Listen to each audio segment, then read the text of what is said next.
Isang gabi ng pagkakamali ang tuluyang bumago sa tadhana ng mahinhin at mahirap na si Kirsten.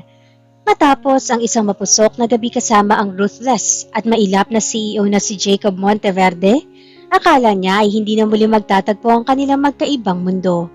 Ngunit ang dalawang pulang guhit sa isang pregnancy test ay nagdulot sa kanya ng matinding takot. Lalo pat narinig niya mula sa mismong bibig ni Jacob na kailanman ay hindi ito magkakagusto sa isang low-class woman at lalong hindi nito kailangan ng isang tagapagmana. Bit-bit ang sugat ng puso at ang kanyang malaking sekreto. Pinili ni Kirsten na lumayo patungong ibang bansa upang protektahan ang kanyang mga idinadala. Doon, sa gitna ng hirap at pangungulila, mag-isa niyang pinalaki ang kanyang mga anak. Hindi lang isa, kundi malulusog na triplets. Pagkalipas ng 5 taon, nagbabalik si Kirsten sa Pilipinas, ngunit wala na ang mahina at tukhang babae noon. Ngayon, siya na ang tanyag at tinitingalang si Architect Kisses, isang world-class structural architect na may iisang misyon, ang tapusin ang huling proyekto ng kanyang karera at tuluyang ibaon sa limot ang lalaking sumira sa kanya. Ngunit mapaglaro ang tadhana. Sa unang araw pa lamang ng kanyang pagbabalik, muli silang nagtagpo ng ruthless CEO.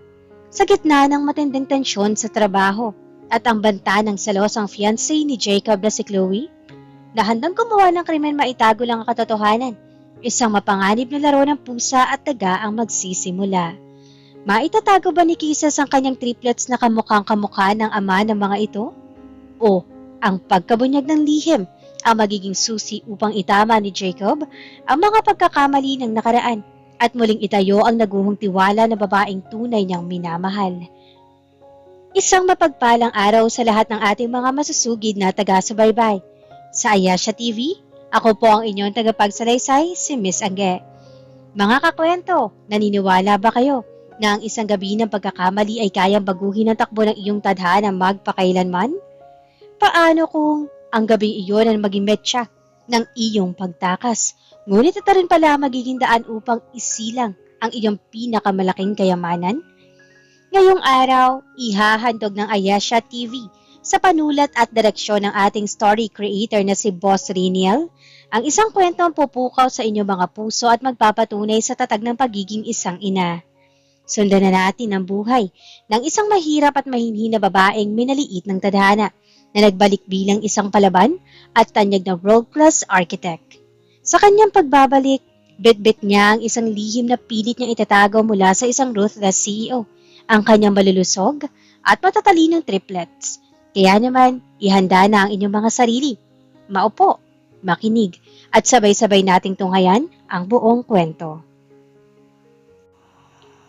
Ang silid VIP ng Marangyang Hotel na iyon ay nababalot ng magkahalong amoy na mamahaling alak at mamahaling pabango ng lalaki. Paikot-ikot ang paningin ni Kirsten. Ramdam niya ang matinding init na dumadaloy sa kanyang mga ugat. Epekto ng inuming ibinigay sa kanya sa huling lamesang siningilan niya ng bill bilang isang working student at part-time waitress. Sa kanyang pag-asang makahanap ng banyo para maghilamos, maling pinto ang kanyang naitulak. Sa loob ng madilim na silid, nakatayo ang isang matangkad na lalaki, si Jacob, ang ruthless CEO ng Monteverde Group of Companies na kilala sa pagiging mailap at walang awa pagdating sa negosyo at maging sa buhay.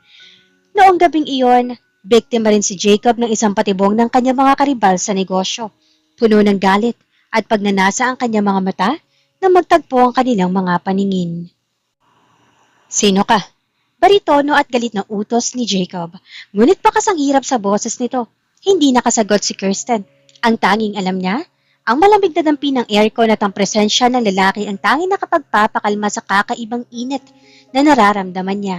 Sa isang iglap, hinila siya ni Jacob paitaas sa kama. Walang salita. Tanging mga mararahas na paghinga, mapusok na mga halik at isang gabi ng pagkakamali ang naganap sa pagitan ng dalawang magkaibang mundo.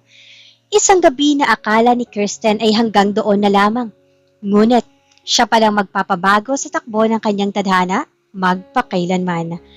Isang buwan matapos ang gabing iyon, tila gumuho ang mundo ni Kirsten.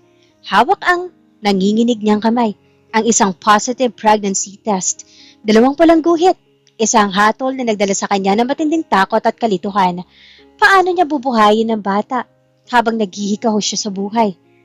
Sa kabila ng takot, naglakas loob siyang pumunta sa nagtataasang gusali ng Monteverde Group. Nais nang sabihin kay Jacob ang totoo, hindi para humingi ng pera, kundi dahil karapatan ng ama na malaman ang tungkol sa dinadala niya. Ngunit bago pa man siya makalapit sa opisina ng CEO, bahagyang nakabukas ang pinto nito. Narinig niya ang baritonong boses ni Jacob na may kausap sa telepono. Malamig at walang emosyon ang tono nito. Kailanman ay hindi ako magkakagusto sa isang low-class woman. Kaya, wag ninyo akong pilitin sa arranged marriage na yan. Mariing saad ni Jacob. Isang mapait na tawa ang sumunod. At lalong hindi ko kailangan ng tagapagmana ngayon. Sagaba lang yan sa mga plano ko. Napatakip ng bibig si Kirsten. Ang mga salitang iyon ay parang mga palasong direktang sumaksak sa kanyang puso. Ang kaunting lakas ng loob na mayroon siya ay biglang napalitan ng labis na kahihiyan at pait. Nabiyak ang kanyang puso para sa sanggol sa kanyang sinapupunan. Sa sandaling iyon, alam niya ang dapat niyang gawin. Ang lumayo at protektahan ang kanyang anak mula sa lalaking walang puso. Dumaloy ang malamig na luha sa mga pisngi ni Kristen, habang mabilis na naglalakad palayo sa nagtataasang gusali ng pamilyang Monteverde. Ang bawat hakbang niya ay tila may kasamang bigat ng buong mundo. Ngunit sa bawat haplos niya sa kanyang tiyan, nagiging matatag ang kanyang pasya. Hindi niya hayaang ituring na sagabal o low class ng sarili nitong ama, ang buhay na mabilis na sumisibol sa loob niya. Lalayo tayo anak, lalayo tayo sa kanya, bulong niya sa sarili, boses na gumagaralgal sa siksik ng emosyon. Sa tulong ng isang matalik na kaibigan na nagtatrabaho sa isang ahensya, gumawa si Kirsten ng isang mapangahas na plano. Ginamit niya ang natitirang kauting ipon na tag-apply para sa isang scholarship at trabaho sa ibang bansa. Ngunit tuluyang mabura ang kanyang bakas mula sa kapangyarihan ni Jacob. Nagpalit siya ng pagkakakilanlan. Iniwan niya ang pangalang Kirsten, ang mahinhin. Iniwan niya ang pangalang Kirsten, ang mahirap na babaeng madaling apihin. Bitbit ang isang lumang maleta at ang pinakamalaking sikreto ng kanyang buhay. Sumakay siya sa eroplano patungong Europa. Habang umaangat ang sasakyang panghimpapawid, tinanaw niya ang unti-unting pagliit ng mga ilaw ng Maynila. Doon, sa itaas ng mga ulap, isinilang ang isang bagong babae.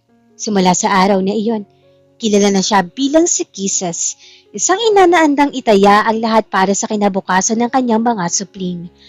Ang unang 2 taon sa Europa ay naging isang buhay na impyerno para kay Kisses. Sa umaga, hinaharap niya ang mabibigat na libro para sa kanyang kurso na arkitektura. Sa gabi, tinitiis niya ang ngalay ng katawan sa pagtatrabaho habang pinalalaki ang kanyang tiyan. Walang karangyaan, walang pamilyang masasandalan, tanging sarili lang niya ang kanyang maaasahan. Dumating ang gabi ng kanyang panganganak sa gitna ng isang napakalamig na gabi ng taglamig. Sa loob ng pampublikong ospital sa Paris, mag-isang hinarap ni Kisses ang matinding sakit. Hawak ang gilid ng bakal na kama, nanginginig ang kanyang buong katawan sa bawat ire, hambang ang mga luha ng pagod at pangungulila ay pumatak sa kanyang unan. Kaya mo ito, Kisses, para sa mga anak mo, pagpapalakas niya sa sarili. Ngunit ang lahat ng hirap at sakit ay tila naglaho na parang bula na marinig niya ang unang iyak. At hindi lang isa, kasunod nito ang ikalawa at ang ikatlo. Napaintig ang puso ng mga doktor at nurse sa silid. Hapuman at halos mawala ng lakas, napaiyak si Kisses sa walang kapantay na ligaya ng ilatag sa kanyang dibdib ang kanyang mga anak. Hindi lang isa, kundi malulusog na triplets, 2 lalaki at 1 babae. Habang pinagmamasta ng maliliit na lamokha, hindi niya mapigilang mapansin ang pamilyar na forma ng ilong at labi ng mga ito. Isang buhay na paalala ng lalaking tinakasan niya. Ngunit sa sandaling iyon, sumumpa si Kisses. Sila ang kanyang mga anghel, ang kanyang buhay, at hindi niya hahayaang malaman ng ruthless CEO na si Jacob ang tungkol sa kanila. Lumipas ang 5 taon na parang mabilis na agos ng tubig. Ang Europa na dating naging kanlungan ng kanyang mga luha ay naging saksi sa kanyang marangyang pagbangon. Ang dating mahinhin, mahirap, at madaling itaboy na si Kirsten ay tuluyan ang ibinaon sa nakaraan. Ngayon, kilala na siya sa buong industriya bilang si Architect Kisses, isang tanyag at world-class structural architect na hinahangaan sa kanyang mga modernong disenyo at walang kasing tibay na mga istruktura. Ang kanyang pangalan ay katumbas na ng karangyaan at tagumpay. Ngunit sa likod ng kanyang mga parangal, ang kanyang pinakamalaking obra maestra ay ang kanyang triplets, sina Liam, Lucas, at Lily. "Mommy, look at my drawing! It's a big building!" Masayang sigaw ng panganay na si Liam habang ipinapakita ang isang papel. Napangiti si Kisses at tinalikan ng tuktok ng ulo ng anak. Habang pinagmamasa ng tatlo na nagtatawanan sa kanilang sala, hindi maiwasan ni Kisses ang bahagyang pagsikip ng kanyang dibdib. Ang triplets ay lumalaking matatalino at pipo, ngunit habang lumilipas sa mga araw, mas lalong nagiging kapinsin-pansin ang pagkakahawig ng mga ito sa kanilang ama. Si Liam ay may matatalas na mata at seryosong mukha. Si Lucas ay may gupit ng panga na tila ipinenta. At si Lily, bagamat malambing, ay may mapagmataas na tindig. Lahat sila ay nagtataglay ng aura ng isang Monteverde, ang aura ng lalaking sumira sa kanyang puso. Gayunpaman, tinitigan sila ni Kisses ng may determinasyon. Siya ang nagbubuo ng dugo at pawis para sa mga batang ito. Sila ay sa kanya lamang at walang sino mang ruthless CEO ang makakakuha sa kanila. Isang marangyang brown envelope ang inilapag ng kanyang manager sa ibabaw ng lamesa. Sa loob nito ay ang kontrata para sa isang prestihiyosong mega structural project sa gitna ng Maynila, ang pagtatayo ng isang makabagong business complex na magiging mukha ng modernong arkitektura sa bansa. Ito ang pinakamalaking proyekto ng taon at si Architect Kisses ang personal na pinili ng mga foreign investors para panumpunuan ito. Ito na ang huling malaking project na tatanggapin ko. Seryosong saad ni Kisses habang nilalagdaan ng huling pahina ng dokumento. Plano niya na matapos lamang ang proyektong ito ay tuluyan na siyang magre-retiro sa field at magtutuon na lamang sa pagtuturo at sa pagpapalaki sa kanyang triplets. Malaki na ang kanyang naipon, sapat para bigyan ng marangyang kinabukasan sina Liam, Lucas at Lily, kahit saan man nila gustuhin tumira sa mundo. Ngunit may kaakibat na kaba ang bawat pag-ikot ng kanyang panulat. Ang pababalik sa Pilipinas ay nangangahulugan ng pagtapak sa teritoryo ng lalaking pilit niyang kinalimutan sa loob ng 5 taon. 1 taon lang, Kisses. Tatapusin mo lang ang trabahong ito. Iiwasan mo ang mga multo na nakaraan at tuluyan mo na mabubura ang huling koneksyon mo sa lalaking sumira sa iyo. Pulong niya sa sarili. Hindi niya alam. Ang tadhanang pilit niyang tinatakasan ay unti-unti nang naghahanda para sa kanyang muling pagdating. Sariwang hangin ng Maynila ang sumalubong kay Kisses pagbaba niya ng sasakyan. Suot ang isang mamahaling puting power suit at itim na designer sunglasses. Pumasok siya sa corporate headquarters kung saan gaganapin ang final bidding at presentation ng proyekto. Ang kanyang bawat takbang ay puno ng autoridad. Malayo sa takot na Kirsten, 5 taon na ang nakalilipas. "Good morning, Architect Kisses. This way to the penthouse boardroom, please." Magalang na bati ng floor manager habang naglalakad siya sa malawak na hallway patungo sa elevator. Isang pamilyar na bango ng mamahaling wood and musk perfume ang biglang humaplos sa kanyang sistema. Kusang tumigil ang kanyang mga paa. Ang tibok ng kanyang puso ay biglang bumilis, tila nagbababala ng isang panganib. Ting! Bumukas ang pinto ng prime elevator. Mula sa loob nito ay lumabas ang isang matangkad na lalaki na napapaligiran ng mga bodyguard at executives. Si Jacob. Mas lalo itong naging makisig, ngunit ang aura nito ay mas lalo naging madilim at ruthless. Sa kanyang paghakbang palabas, biglang nagtagpo ang kanilang mga mata. Napatigil si Jacob. Ang malamig at walang pakialam nito mukha ay biglang napalitan ng matinding gulat at kalituhan. Sa loob ng 5 taon, walang sino man na nakahanap sa babaeng biglang naglaho. Matapos ang gabing iyon, ang papa ay nag-iwan ng malalim na marka sa kanyang isipan. Kirsten? Mahina ngunit baritonong usal ni Jacob habang nakatitig sa mukha ng babae ngayon ay tanyag na sa buong mundo. Ibinaba na bahagya ni Kisses ang kanyang sunglasses. Walang bakas ng takot. Sinalubong niya ang titig ng CEO at binigyan ito ng isang malamig at formal na ngiti. I'm sorry, Mr. Monteverde. I am Architect Kisses. Nice to finally meet the client. Hindi pa man nakakabawi sa gulat si Jacob, ay isang matinis na boses na bumasag sa tensyon sa hallway. Jacob, babe! Bakit ka napatigil? Mula sa likod ng mga bodyguard ay lumabas si Chloe, ang nag-iisang tagapagmana ng isang malaking kumpanya ng semento at ang kasalukuyang fiancé ni Jacob sa papel. Suot ang isang marangyang pulang kasuotan. Agad na pumulupot ang kanyang kamay sa braso ng CEO. Ngunit nang tumapo ang kanyang tingin kay Kisses, agad na nagbago ang anyo ng kanyang mukha. Bilang isang tusong babae, batid ni Chloe ang lihim na paghahanap ni Jacob sa isang working student, 5 taon na ang nakalilipas. At kahit nagbago ang estilo at tindig ng babaeng, nasa harap niya ngayon, hindi siya maaaring magkamali. Ang mukhang iyon ang dahilan kung bakit kailanman ay hindi siya nagawang mahalin ni Jacob. Sino siya, Jacob? Matalim ang matang tanong ni Chloe habang sinusuri si Kisses mula ulo hanggang paa. Siya ang gagawa ng bagong business complex natin, Chloe. So, Architect Kisses. Malamig na sagot ni Jacob, bagamat ang kanyang mga mata ay nananatiling nakatitig sa arkitekto, tila naghahanap ng mga kasagutan. Agad na nakaramdam na matinding banta si Chloe. Nakita niya ang kakaibang kislap sa mga mata ng kanyang fiancé na hindi pa niya kailanman nakita para sa kanya. Sa sandaling iyon, isang madilim na plano ang agad na nabuo sa isipan ng kontrabida.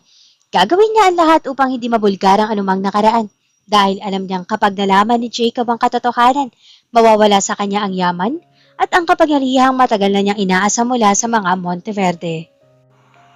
Nagsimula ang isang mapanganib na laro ng pusa at daga. Habang abala si Kisses sa araw-araw na pag-inspeksyon sa site at sa mga serya ng pagpupulong kasama si Jacob, palihim naman siyang pinatamaning matang pinabantayan ng mga tauhan ni Chloe upang hanapan ng butas. Ramdam ni Kisses ang panganib, kaya't mas lalo niyang pinigpitan ng seguridad sa tinutuluyang luxury condo ng kanyang mga anak. Ngunit isang hapon, matapos ang ilang araw na pagkakulong sa loob ng silid, nag-aya ang triplets na lumabas. Hindi matiis ni Kisses ang lungkot sa mga mata ng mga bata, kaya dinala niya sina Liam, Lucas at Lily sa isang tagong parke na malapit lang sa construction site. "Mommy, look! I built a sand castle like your buildings!" Masayang sigaw ni Lucas habang itinaas ang kanyang maliliit na kamay na puno ng buhangin. "Very good, my engineer," nakangiting sagot ni Kisses. Ngunit ang kanyang mga mata ay alertong umiikot sa paligid. Hindi alam ni Kisses, mula sa loob ng isang itim na van na nakaparada sa di kalayuan, may mga kamera na walang tigil sa pagkuha ng larawan sa kanila. Ang mga tauhan ni Chloe ay kinuha ang bawat anggulo ng mukha ng mga bata. Na makarating ang mga litrato sa mga kamay ni Chloe, halos mabasag ang hawak nitong baso ng mamahaling alak. Ang pagkakahawig ng 3 bata kay Jacob ay hindi maikakaila mula sa porma ng ilong hanggang sa matatalas na titig ng mga ito. "Kambal? 3? Nanginginig sa galit na asik ni Chloe. Hindi ito maaari. Kapag nalaman ni Jacob ang tungkol sa mga batang ito, tapos na ako. Burahin ninyo ang mga batang yan o kaya ilayo ninyo sila sa bansa. Gawin ninyo ang lahat. Ngayon na." Kinabukasan, naging madilim ang langit sa tapat ng construction site. Tila nakikiramay sa nagbabadiyang unos. Habang abala si Kisses sa pagsusuri sa mga blueprint sa loob ng temporary office, biglang tumunog ang kanyang telepono. Isang hindi kilalang numero ang nagpadala ng isang video. Nanlamig ang buong katawan ni Kisses na makita ang kanyang triplets na umiiyak sa loob ng isang abandonadong bodega habang nakatali ang kanilang maliliit na kamay. Kasunod nito ang isang mensahe mula kay Chloe. "Kung gusto mo pang makitang buhay ang mga anak mo, pumunta ka dito mag-isa. Iwanan mo ang proyekto at lumayas ka sa bansa. Kung hindi, hindi mo na sila makikita." Agad na tumulo ang luha ni Kisses, ngunit mabilis niya itong pinunasan. Ang takot na naramdaman niya 5 taon na nakalilipas ay napalitan ng nag-aapoy na galit. Hindi na siya mahinang si Kirsten. Gamit ang kaniyang GPS tracker na palihim niyang ipinasuot sa mga relo ng triplets, mabilis niyang tinunton ang lokasyon. Sa loob ng abandonadong bodega, nakatayo si Chloe kasama ang kanyang mga armadong tauhan. "Dumating ka rin, Architect," nakangising sulyap ni Chloe. "Masyado ka mapangahas. Akala mo ba hahayaan kung sirain mo buhay ko gamit ang mga basurang yan?" "Huwag mong tatawagin basura mga anak ko," sigaw ni Kisses. Ang kanyang boses ay puno ng awtoridad at tapang na nagpatigil sa mga tauhan ni Chloe. "Chloe, akala mo ba hawak mo ako sa leeg? Bago ako pumunta rito, naipadala ko na sa Board of Directors at sa mga awtoridad ang lahat ng ebidensya ng korupsyon mo sa kumpanya, pati na ang pagdukot mo sa mga anak ko." Walang maniniwala sa iyo. Galit na balyaw ni Chloe, sabay senya sa kanyang mga tauhan. "Tapusin ninyo siya! Bilis!"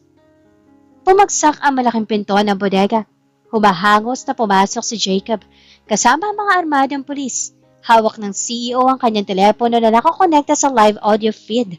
Napalihim pa lang binuksan ni Kisses bago pumasok. Narinig ni Jacob ang bawat salita ng pag-amin ni Chloe.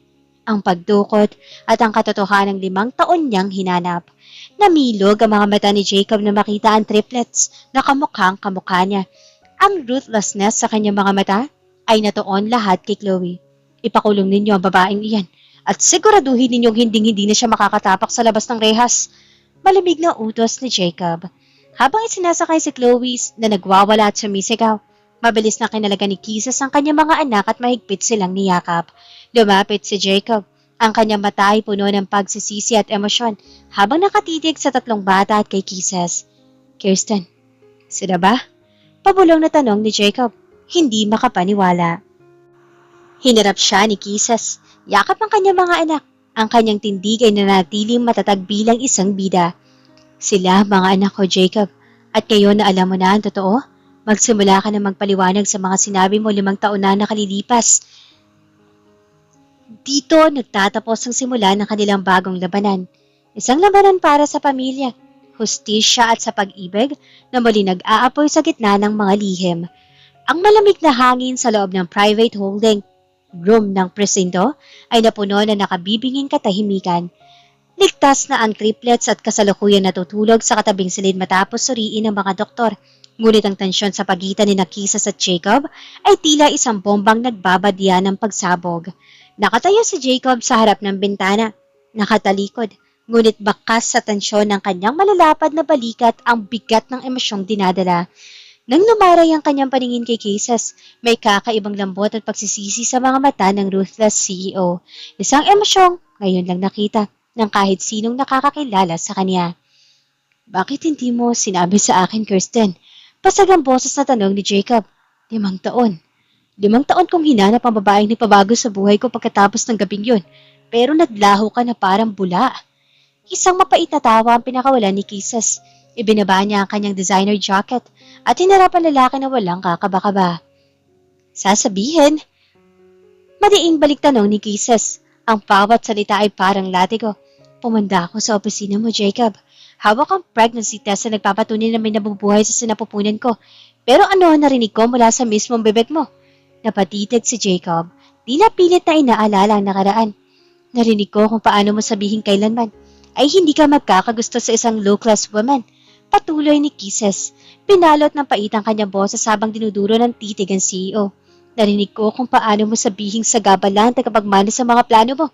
Kaya sabihin mo sa akin, Jacob, may dahilan ba para mapanatili ang isang mahirap at mahihina Kirsten sa tabi na isang katulad mong walang puso? Tila sinaksak ang dibdib ni Jacob sa narinig. Napakuyom ang kanyang mga palad habang unti-unting napagtatanto ang malalaking pagkakamaling nagawa niya. Ang mga salitang binitiwan niya 5 taon na ang nakalilipas na patungkol pala sa arranged marriage na ipinipilit ng kanyang pamilya. Ang siyang naging dahilan ng paglayo ng babaeng nagdadala ng kanyang mga anak. Hindi para sa iyo ang mga salitang iyon, Kirsten. Humakbang pa itaas si Jacob. Sinusubukang hawakan ng kanyang kamay. Ngunit mabilis na napaatras si Kisses. Huli na ang mga paliwanag mo, Mr. Monteverde. Palamig na putol ni Kisses. Ang Kirsten na narinig mo noon ay matagal ng patay. Ang kaharap mo ngayon ay isang architect, Kisses. At kung akala mo'y madali mo makukuha mga anak ko dahil lang ikaw nagbigay ng biological blueprint para sa kanila, nagkakamali ka. Tapos na ang bidding para sa buhay ko at matagal ko nang ipinanalo ang sarili ko. Hindi natitinag si Jacob sa lamig na ipinapakita ni Kisses bilang isang ruthless CEO. Sanay siyang makuha ang lahat ng kanyang gusto sa pamamagitan ng puwersa o yaman, ngunit sa pagkakataong ito, alam niyang hindi uubra ang mga lumang taktika. Ang babaeng nasa harap niya ay hindi na isang waitress na madaling takutin. Isa na itong reyna na may sariling kaharian. Hindi ko babawiin ang mga pagkakamali ko noon, Kisses. Seryosang saad ni Jacob. Ang boses ay mababa ngunit puno ng determinasyon. Gago ako noon. Pero hindi ko hahayaang lumaki ang mga anak ko na hindi ko alam kung sino ang ama nila. At lalong hindi ko hahayaang lumayo ka muli.